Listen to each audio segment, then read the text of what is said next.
Good evening, everybody, and welcome to another edition of the Highbury Squad.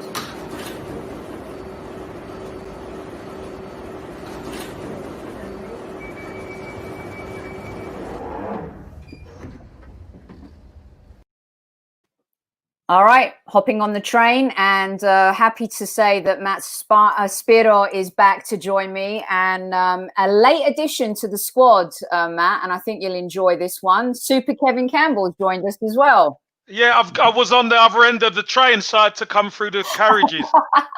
I hope you stood clear of the closing doors, Super Kev. No, I had to fight my way through that. Hi, Matt. How are you? Hi, Kev. Very well. How are you doing? I'm good, thank you. I'm good. All right, so I had to get Matt back on. KC, as you know, we've been talking a lot about the Arsenal. We've had two games where we've been able to kind of see where we're at as a team. Obviously, the additions of Saliba, we talked about him with Matt last time. Gabriel coming in, who I think has done well so far. But the biggest question on everybody's lips, Matt, is, and you're going to teach us because you also taught us how to pronounce Saliba's name correctly. So I'm just going to call him Hussein, and then you can tell us how to pronounce Aouar, and maybe I've got it right or wrong. Have we got it right or wrong? Just first, Sophie, I know you're confident with the Hussein, but you mustn't pronounce the H. So it's very much Hussein. I knew it. Hussein Aouar. Aouar. Okay. Aouar. Yeah, but it's funny because I remember he started playing about 4 seasons ago for Lyon. He's been playing for Lyon for a while, and I did, even though I've been living in France for 18 years, I had a bit of trouble with his name initially because it is a bit odd, like written like that, 3 vowels. But yeah, 4 vowels in a row. But yeah, it's Aouar. Aouar. Okay. Well, I hope Aouar is an Arsenal player in the next couple of weeks. Kevin had sent me a voicemail question, but I'm just going to kind of let him ask it because I think one of the things that we saw in the West Ham game, Matt, was that we are desperately missing the 2 players that most Arsenal fans desperately want to sign, right, KC? And Aouar is, and I'm probably going to bastardize that a lot as we go here. So Usem is the one, Kev. So I thought I'll throw it over to you and you can lob your question to Matt. Yeah, my question about Aouar is, do you think he, obviously if we sign him, he's the missing piece that we lack right now, and what do you think he could add to the team? Because you've seen him more than we have. Yeah, look, he can add a lot to the team. Is he the missing piece?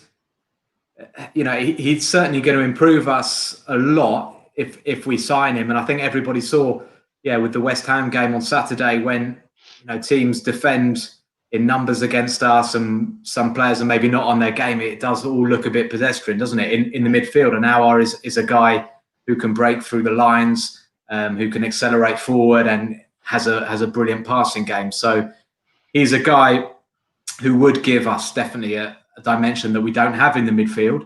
That said, he's 22 years of age. He hasn't yet played international football.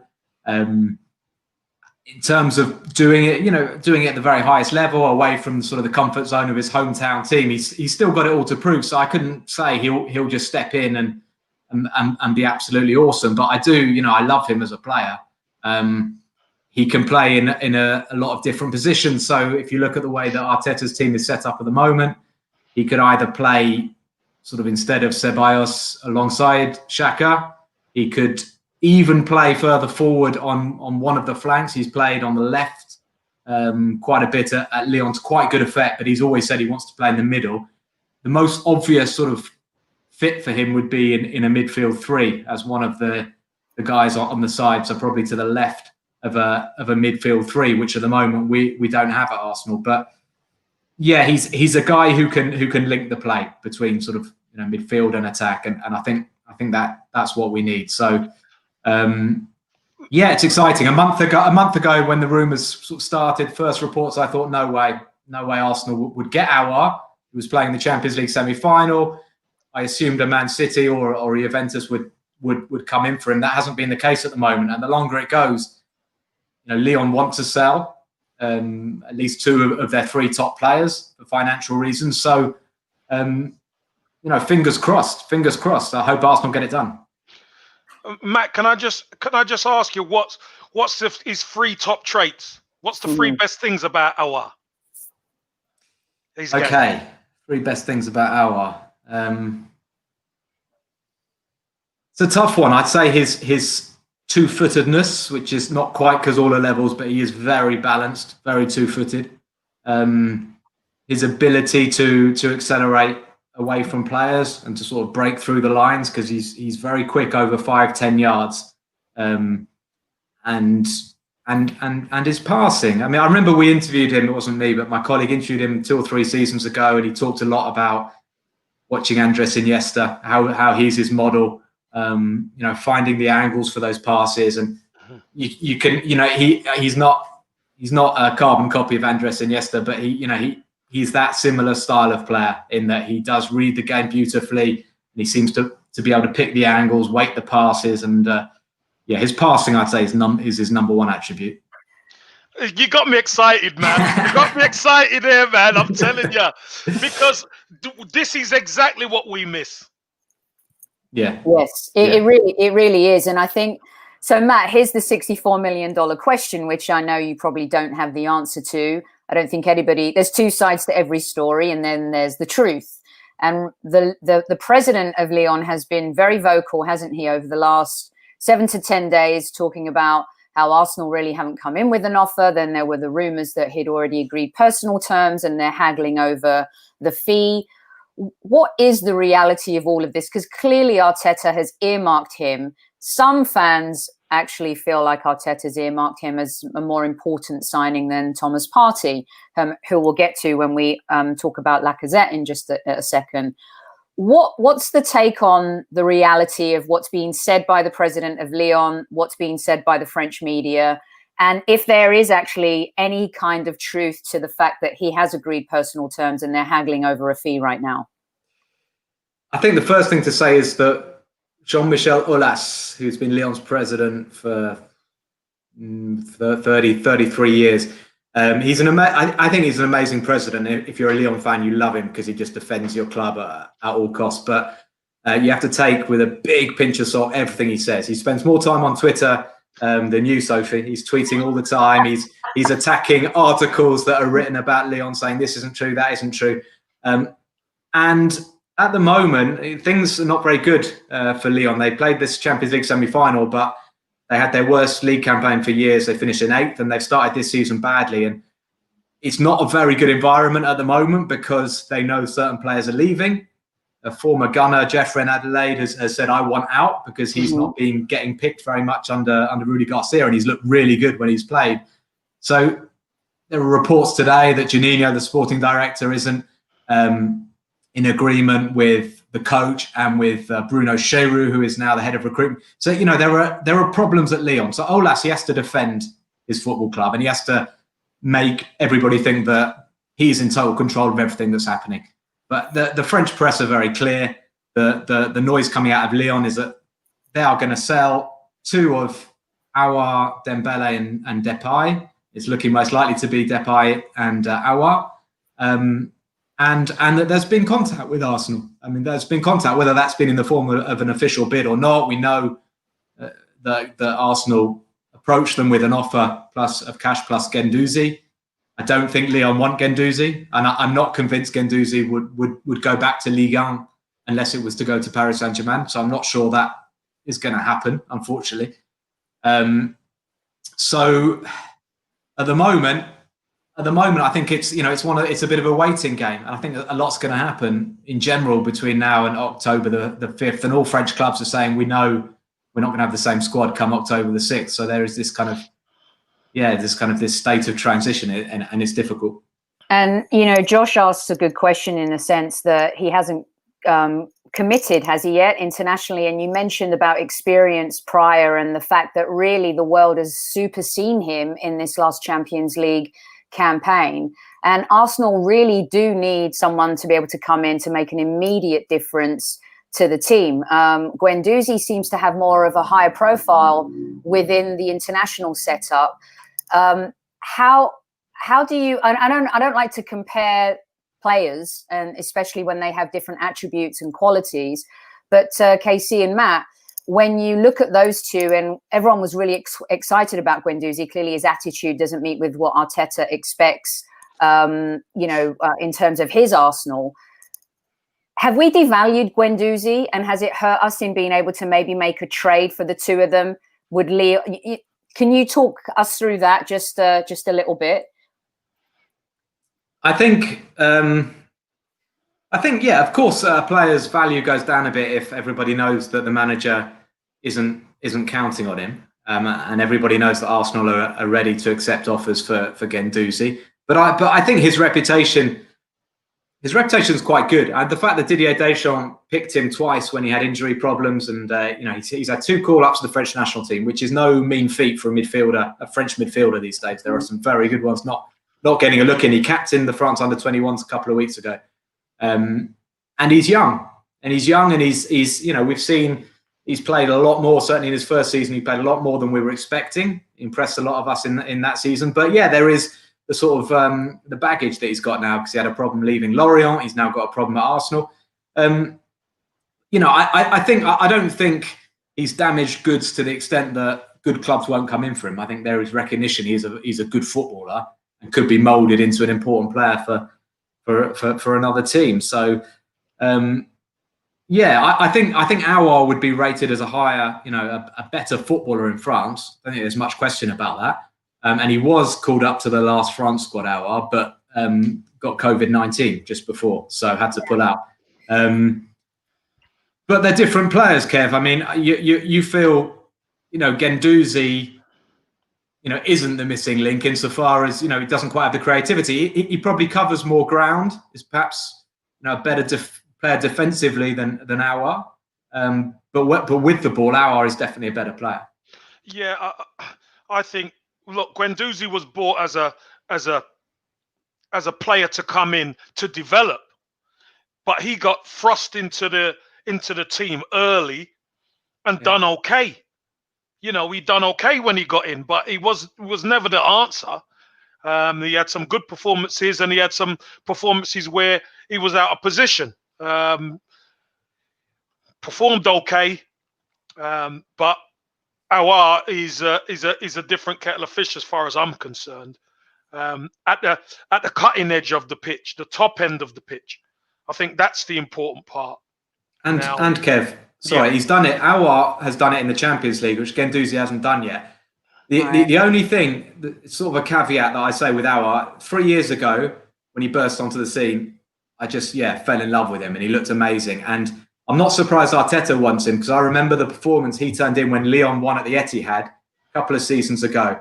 And Aouar was sensational in that game. And Pep Guardiola spoke to him after the game, and that kind of started all the rumours that City were interested. And I'm sure Guardiola and Arteta had conversations about Aouar over the last couple of seasons. So, what I was going to say, the only thing is that 3 years ago, I thought 3 years on, Aouar would be an established French international and his progression hasn't quite been as easy or as smooth or as rapid as I would have thought. But I wonder as well if that is, the need to kind of test himself in another league at another club, because the ability is there, and the environment at Lyon hasn't always been easy for the last couple of years.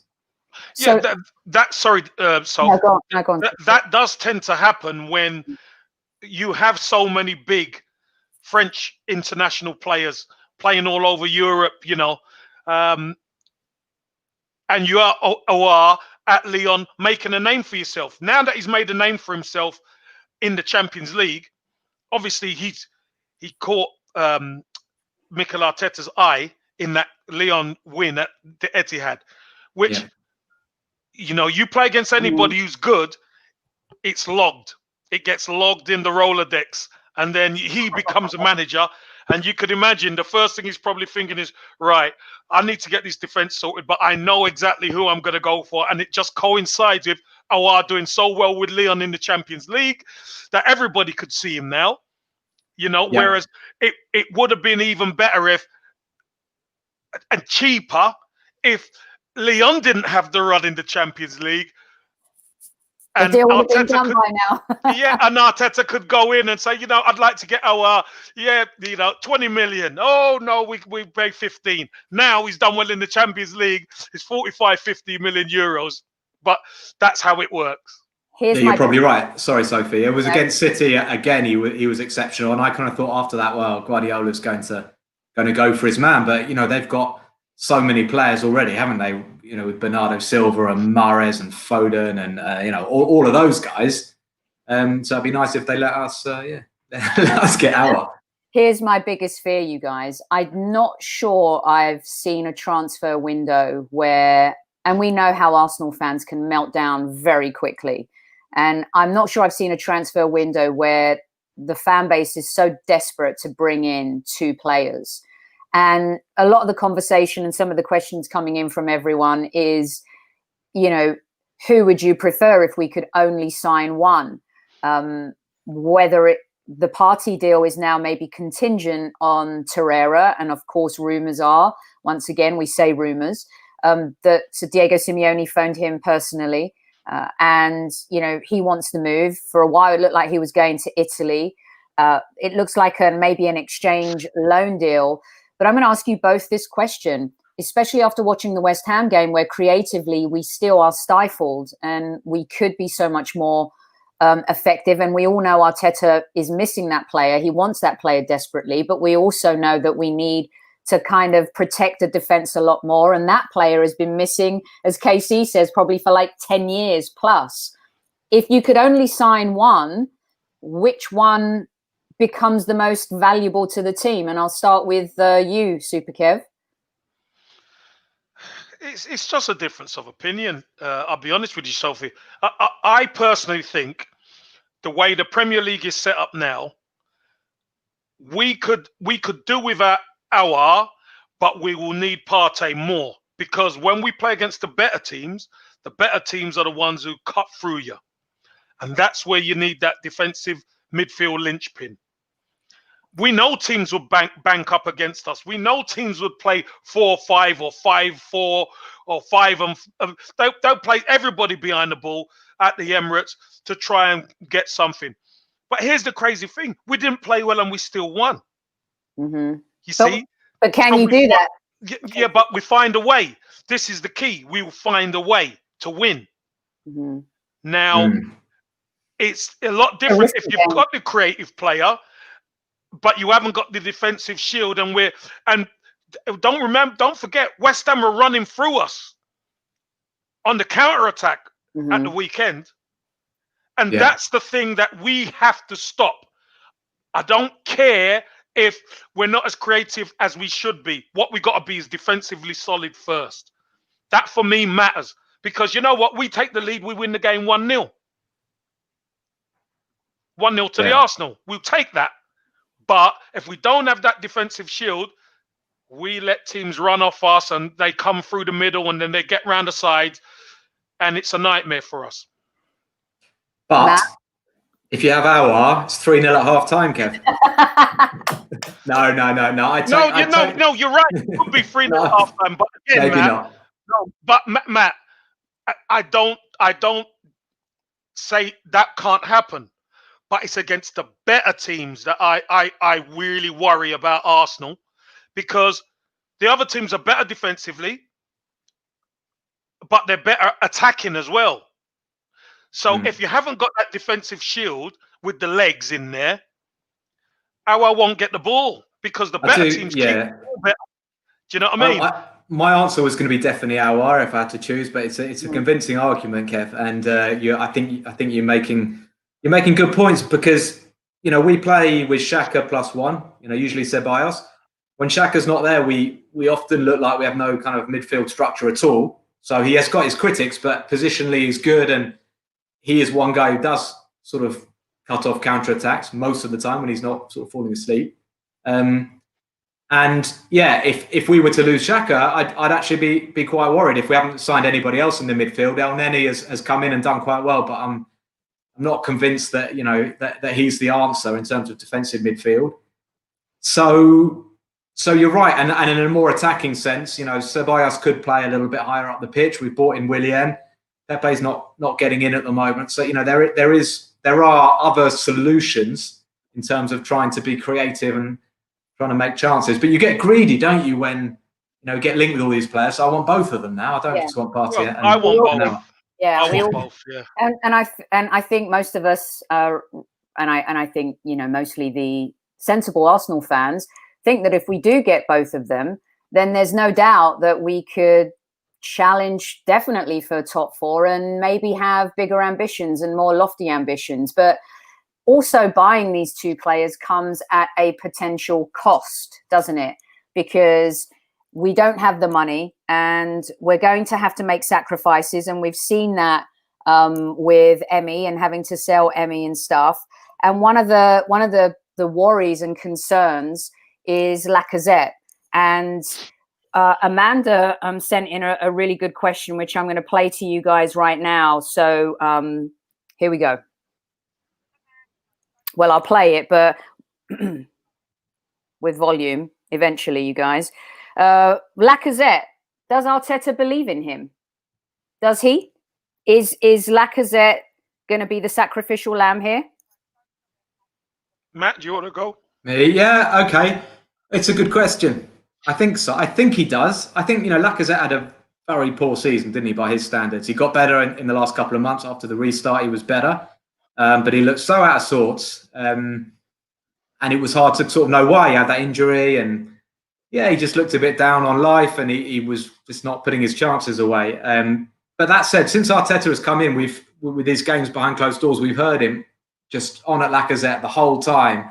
He's investing a lot of time and energy in moulding Lacazette into the forward he wants him to become. But it's an interesting question as well. Lacazette's interview in Ligue a week ago was pretty sort of straight talking, and he was saying, he was asked if his future's at Arsenal. He said, "Yeah, of course, absolutely, no question from my point of view." And he said, "But what about the club?" He says, "From my point of view, no question. 2 years left. I'm happy here. This is what I want to do." But it kind of, what he didn't say seemed to speak even more. Sort of, he didn't say the club definitely want me. So there seemed to be this sort of doubt that was left. But I do think he's committed. I do think he wants to stay. And he started this season well. We know how well he gets on with Aubameyang.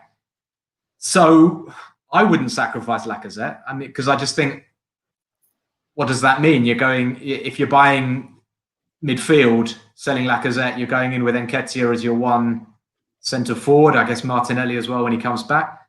It's a bit risky for me when you've got a guy who is proven quality. I think you have to keep him. I think one of the things that we've talked about on the show, Kev and Matt, is that we see Lacazette as our Firmino, perhaps. He's very unselfish. He does so much off the ball that maybe some fans don't appreciate because they can't see it. He opens up opportunities for Oba. He holds the ball up really well. He's a grafter defensively. Kevin, you've played up front. What do you see like with Lacazette? Do you sacrifice him in order to bring in the party and the Usem? Do you find a way to keep him? Because I think too, Matt brings up a great point. And something Amanda was talking about in the voice note she left, which I can't play, but I'll ad lib for her, is the importance of the relationship with Xhaka. We mentioned Andy Cole and Dwight York. And you mean with Aubameyang? Lacazette and Aubameyang. Yeah, Lacazette and Aubameyang. I mean, KC, I think it's super important. We all think, most of us think it's super important. Yeah, we think it's important, but what we've got to do is put sentiment aside when we actually look at it face value. Does Lacazette impact the team? Yes, he does. Is there any other forward at Arsenal that can do what Lacazette does? I don't think there is. Mm-hmm. And until the teams start winning on a regular basis, it's great that we've won an FA Cup and then the Community Shield. That's great. But we've got to win consistently. Once we win consistently, Lacazette will get the necessary respect that he deserves. It's only when you win that people start to see the true value of you, because we've been up and down, and that's why people have 1 minute they were in love with Lacazette, next minute they're not. We know Lacazette suffered, but the team has been like that. The team haven't been consistent either. So the team need to get consistent, and trust me when I tell you this, Lacazette plays a massive part in getting us consistent, because his hold-up play and his tenacity at the top end of the pitch makes life a lot easier for Aubameyang, Willian, Pepe, whoever. It makes life a lot easier. Okay, so we'll move on swiftly. You're listening to the Highbury Squad, sponsored by Playing the Game. Playing the Game creates branded entertainment content. You can go to ptgame.co.uk and check them out. Let's move along swiftly here. We've got another 10 minutes or so with you, Matt, I think. The one question that you can have a swig of your beer. Don't be shy. I'm going to have I did check with Sophie if I was allowed, if it was not you are deemed allowed. Unprofessional. So, yeah. Well, obviously, me getting on the other end of the tube, I missed that memo. Here's one that we've been stumped about a little bit, and we've been so excited about this player for a year plus now. Why hasn't Saliba started yet, Matt? What's going on there? Is not injured. He played for the under 23s, right? He's not started where we want him to start, and that's at the back, hopefully with Gabriel or David Luiz. What's the scoop? I haven't got the scoop, Sophie. The scoop is, that Arteta's been really careful with him, and I think that's sensible. I think if he feels that he can, if he feels that he, has the personnel he wants at the moment at the back to be able to do a job, Saliba. I guess the bedding in process, he has had time because he's trained with Arsenal. Even last season when he was injured, he did his rehab with Arsenal. So I assume he's got himself set up with a house and what have you. He's probably been learning English for the last year, but he's still a young man. He's 19 years of age. I don't think it's a bad thing to sort of bed him in. Maybe when there's a bit less pressure. Maybe he'll play against Leicester in the Carabao Cup. Maybe he'll play a bit of Europa League. That was my argument in the Fulham game. I thought, well, if you've got Gabriel, Holding and Tierney, that's pretty good. But then when I saw Kolasinac starting against West Ham, I thought, maybe Saliba might have been a better bet, even though, wouldn't necessarily have been easy for him to play on the left. And I guess he saw Kolasinac as more of a kind of replacement for Tierney. So look, I don't know, Sophie. I don't know. I'm a bit disappointed myself. I have a good mate who was picking his fantasy football team, and he said, "Can you just assure me Saliba's going to get game time?" I said, "Definitely." And he's annoyed with me. So, note to everyone: do not ask Matt for advice on your fantasy football team. It's kind of been a little bit disappointing, but at the same time, I think we also have to understand that he's a little bit younger, right, KC? And in Arteta, we say that we trust, and he knows what he's doing, and there's a lot of football that is yet to be played, 4 competitions. And, I think we'll see him eventually. One player that we have seen that I'd love to get your feedback on, and thanks, Danny, for letting us. I thought he had played for the under 23s. Thanks for confirming that. Another player who has, I think, excited everyone in his first 2 appearances, especially his debut. Granted, it was against the weak Fulham, but you can only play who's in front of you. Tottenham were lauded for thrashing Southampton. Southampton don't look great either. Fulham look like the team that's going to go down. KC, Gabriel, obviously Matt saw him play a lot in Ligue. What's your assessment so far? Well, Matt had a really good assessment of Gabriel when we first spoke to him, and it made me really take a closer look at Gabriel. I like what I see. I've got to say that. Obviously, playing the centre and sometimes on the left of a 4 or the centre of a 5, it's. Sorry, Casey, I had to put that up. First time I became a scorer for well. Never mind. Shit happens. No, I think Gabriel he's looked pretty comfortable to me, and we could see his physicality when he's playing as well. He's big, strong, quick across the ground. Doesn't seem to be overawed by playing in the Premier League and playing against Mikel Antonio. Mikel Antonio could give a lot of experienced defenders fits, but he handled him pretty well whenever he had to engage him. I like what I see. I really do. It's just I don't think this is the finished article of Gabriel, but I don't think this is the finished article of the Arsenal back 4 or 5 yet, because I think David Luiz is going to go in there. So then Gabriel will probably play as the left side centre half of a 3. Yeah. And there might be Saliba might play at some stage. I think Arteta's doing great. He's keeping him in reserve, and he's going to unleash him, because I think Saliba will be a bit frustrated. He wants to play in the first team. So I think he's just keeping him, feeding him that raw meat, and then when he gets his chance, he's gonna eat him. He's gonna get it. Matt, what's your assessment of Gabriel? Yeah, really good against Fulham. Really impressed, particularly after that slight misunderstanding at the beginning, where Fulham had that chance. But yeah, he seems to be really calm. He's got that presence. I thought against West Ham, I think it's hard as well. You know what Kevin said, we don't have our main guys there, so he's playing with Kolasinac to his left and Holding to his right. I thought they were all a bit shaky. I thought Holding as well didn't have his best game against West Ham. It was a harder game, I think, for the defenders than the Fulham game, and they probably didn't get the midfield protection they wanted. And there were a few crosses that Gabriel struggled a little bit, but that's totally understandable. I think what Kev said is right. It's definitely not the finished product that we're seeing at the moment. But I thought his passing was a bit more expansive. We saw his ability to play the ball into the midfield, play sort of quite low, longish, accurate passes, and I think that's going to be a plus. And yeah, I agree. I think he'll be playing to the left of David Luiz pretty soon.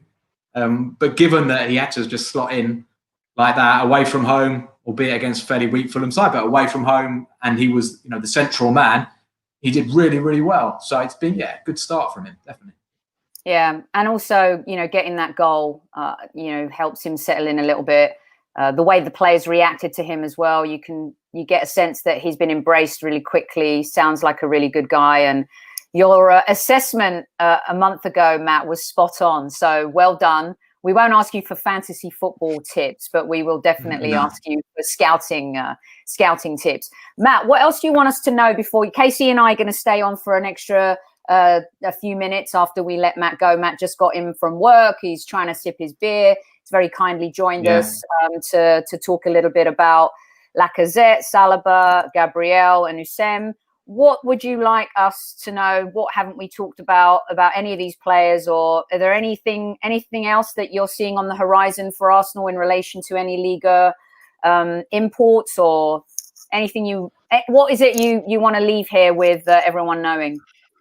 I don't think so. I was just going to say, if ever we do sign Aouar and you don't think he plays like Iniesta, don't blame me about that, okay? Because it was a couple of years ago he said he wanted to model himself on Iniesta. But no, I mean, a guy we haven't talked about is Runarsson, the Icelandic keeper who is joining by all accounts from Dijon. I signed. It's done. That's all done. Yeah. Okay. So. An interesting one. I think our goalkeeping coach knows him well because he worked with him in Norway. I don't have a huge amount of positive to say because the season he played in Dijon, he struggled quite a lot. Dijon had an awful defence, and then he lost his place in the team. So I've talked about him in the last few days, saying that I don't. It's a surprising one, to be honest with you.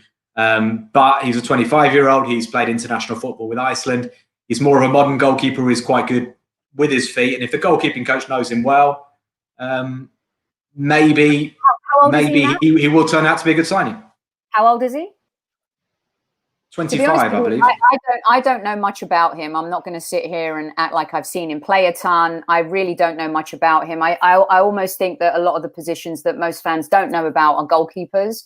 And Pramod asked a really good question. Did we make a mistake letting Emi go? I don't think it's a mistake to make 25 million from a backup goalkeeper who probably wasn't going to play unless Leno was injured. So Emi had so many great qualities that we all kind of fell in love with in that latter part of the season. And of course, in our FA Cup win, I don't think it's a mistake. I think you guys agree with me that it wasn't a mistake, but I don't know anything about this new goalkeeper. So you sound surprised. You say you're surprised. Is that a good thing or a bad thing? Because have you rated him? No, I'm not. I'm surprised because he's a guy who didn't do very well. So I'm it's a negative surprise, but it doesn't mean it's going to be an awful signing. This was 2 seasons ago. He came to Dijon, was the first choice goalkeeper. Like I said, they had an awful defence. They conceded a lot of goals. He didn't command his defence in the way that Dijon had been hoping. He's not a big goalkeeper. He's not as big or commanding as Emi Martinez. I think he's 6'1", and he ended up losing his place. And they brought Alfred Gomis, who is 6'5", Senegalese goalkeeper, who did much better and won his place in the side. And the interview I saw with Runarsson back in March was saying that he was looking to go because he didn't want to be number 2, which makes me wonder why he's joined Arsenal, because I don't think he's going to be number 1. So, Matt, come on, Matt. When Arsenal ask you coming to be number 2? I'll come to be number 2 at Arsenal. I feel like I've just put a whole downer on this whole podcast, but no, Runarsson, he may well develop into a top keeper. Sophie, I'll just say, in Ligue 1 at the moment, and I know I'm always advertising Ligue 1, but there have been so many. There's been a lot of COVID-19. There's been a lot of injuries. We've had loads of matches, and all that has meant that the coaches have been blooding a lot of young players. There are so many good young players at the moment in so many of these clubs. I commentated Saint-Etienne when they won at Marseille on Thursday, and they just had these sort of 19-year-olds, 20-year-olds I've never seen before. And there's a left back called Yvan Masson for Saint-Etienne. He was playing 6th tier last year. I think he's 19 or 20, and he in the last 2 games just looks brilliant. And that's what I like about Ligue 1, but even more so at the moment. There are so many kids. Obviously, Camavinga at Rennes, we've got to keep our eyes on him. Rennes a joint top, 17-year-old running matches. So, I can't say Arsenal are in for any of these guys, but they should definitely be keeping their eyes on Ligue 1. And thanks to Danny for his stats. He's always great at his stats. Love Danny from A Bergkamp Wonderland, another great Arsenal podcast that you guys should check out. And what better way to leave you than with a little gag from one of our mates over at A Bergkamp Wonderland, Josh. Question is, Matt, did he cut the mustard at Dijon? Very nice. No, he didn't. And yeah, 2 million is risk-free. But if Leno gets an injury and we're suddenly, we're counting on Runarsson, then it suddenly gets risky. But there you go. I'm being negative again.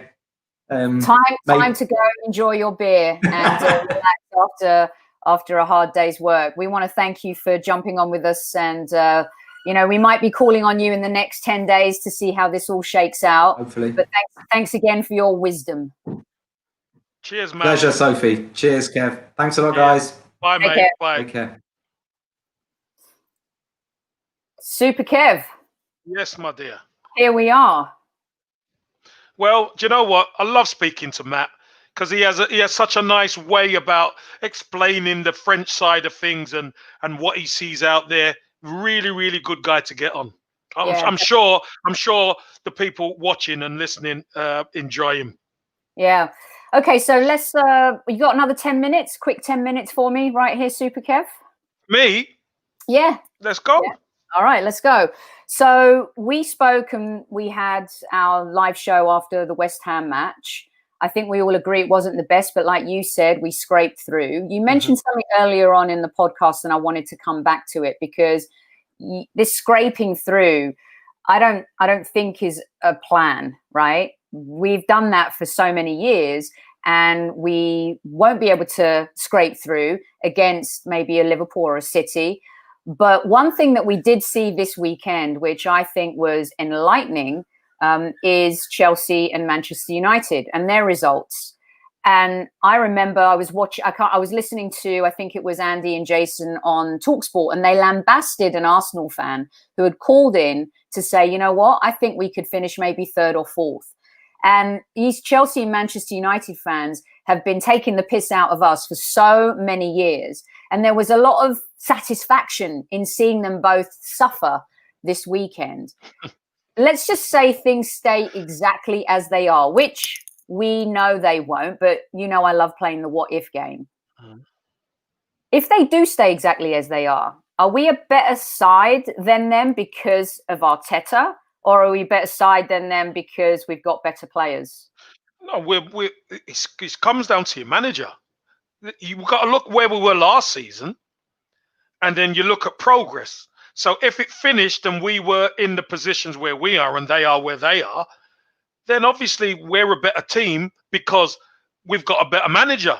The manager's done a better job with players. So you don't ever go player for player, do you? Because the game's not played on paper, although we do try and do that from time to time. But let's be honest. Arsenal are on a ascent. They're going up. They're ascending. Now, we need that with consistency, Sophie. That's what we need. We need that with consistency. Now, scraping through is not a bad trait to have, let me tell you, when you don't play well. If you can get across the line a few times when you don't play well, because that habit of winning is infectious. That's what we need to do. But look, player for player, we don't play. I don't play that game. If we finish in those positions and they don't, it's because Arteta is developing this team and we're a better team than them. And I think it's so evident because there's been so much talk of these ex-players coming back to manage these sides, Kev. And, you know, Lampard failed to bring Derby up. Ole Gunnar Solskjaer failed at the highest level, got Cardiff relegated. Obviously, both uber legends at their clubs. Arteta was a beloved player at our club. I wouldn't call him a legend. Captain. He was captain as well. Captain. But I think the word legend is used very loosely these days. I think he was a lovely player who was always respectful, played beautiful football, but I wouldn't call him a legend. Yeah, wasn't a legend, Wasn't a legend. He has the opportunity to become a legend, you know, by driving us to, you know, our next chapter in our story. So I think Lampard gets a pass. I really do think that the media is so lenient on him because maybe it's because he's English. I think Solskjaer has had definitely a harder time. But when you have like Pogba in your team and Greenwood and you have Rashford and you have Fernandes, and then look at what Chelsea did. I know they played Liverpool, but they weren't even great in their first game. And then you see kind of what Arteta's done. He's made, I like to say, lemonade out of some lemons, especially at the back. You ask yourself, with those two additional players and him actually building this team under his image in what he wants, because every great team is an image of their manager. I think Arsenal fans should be less worried than United and Chelsea fans right now.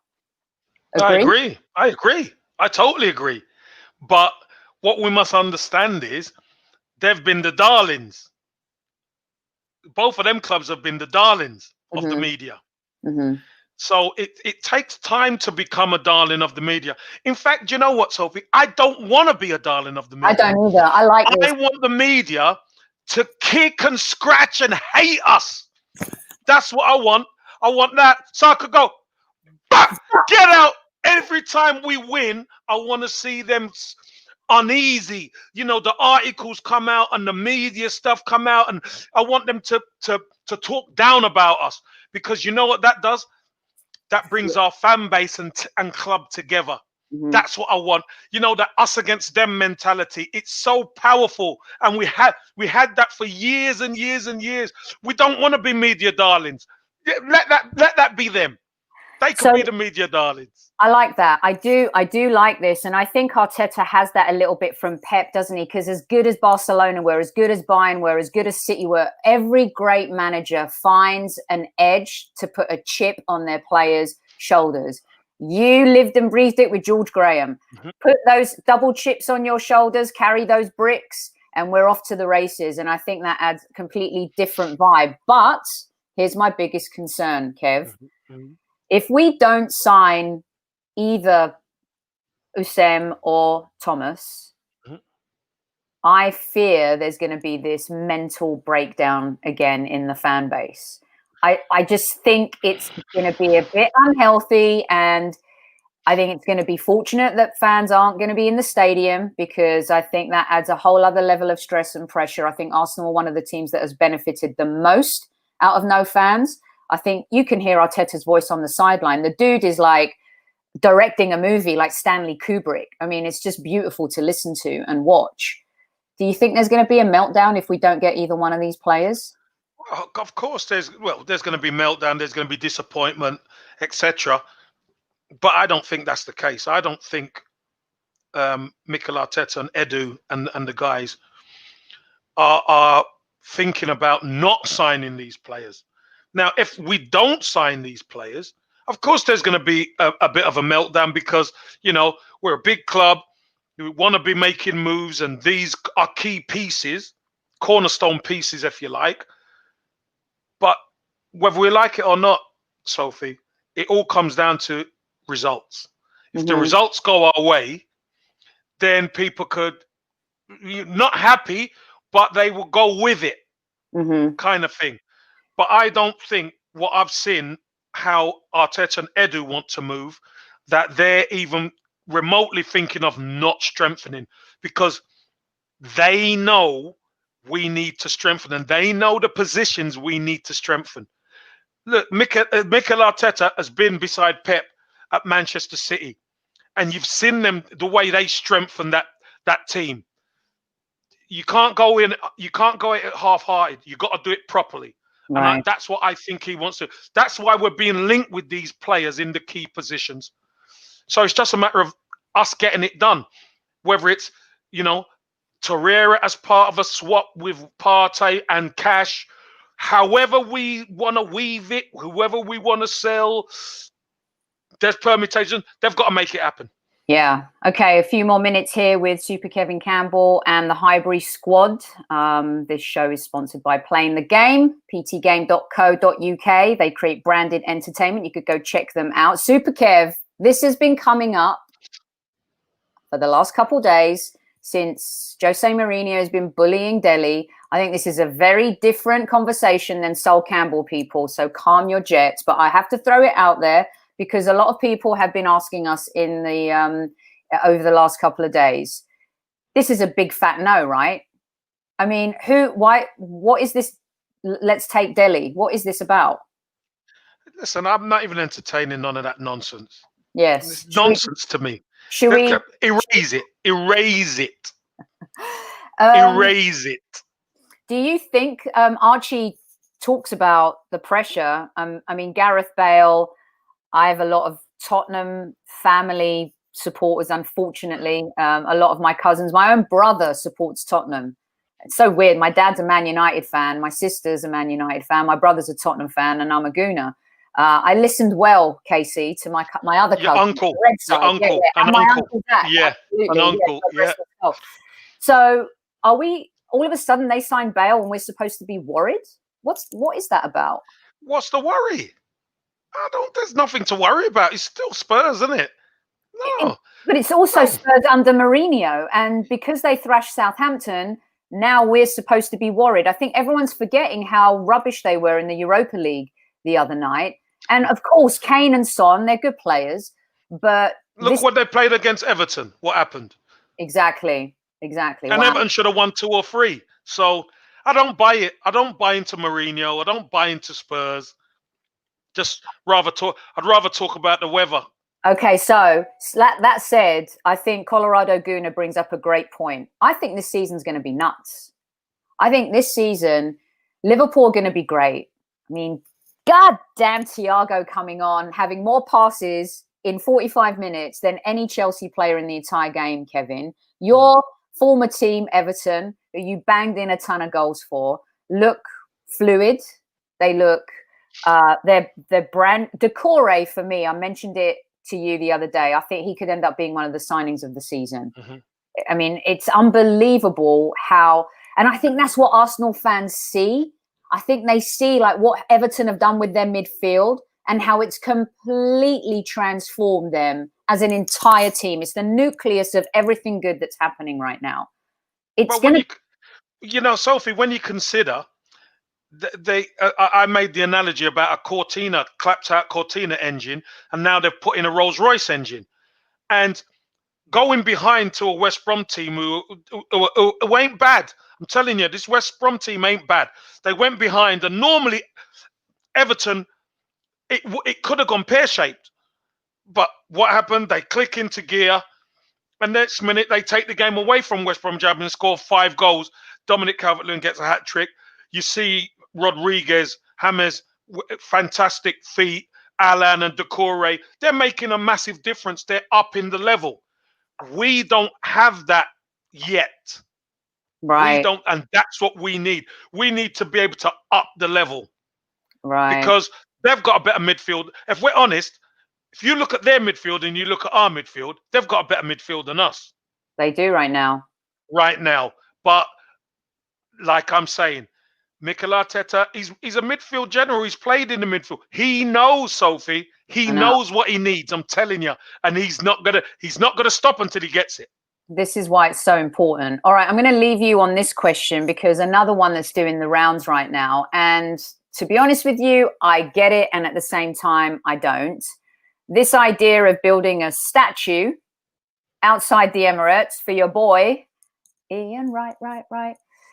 And I'm not a fan of statues, I've got to say. I mean, I think, it's actually now in this world, in the world we live in, has become kind of a mixed emotion of what statues represent. And I think players are revered. I think, obviously we all know and love Ian Wright. He's a total legend.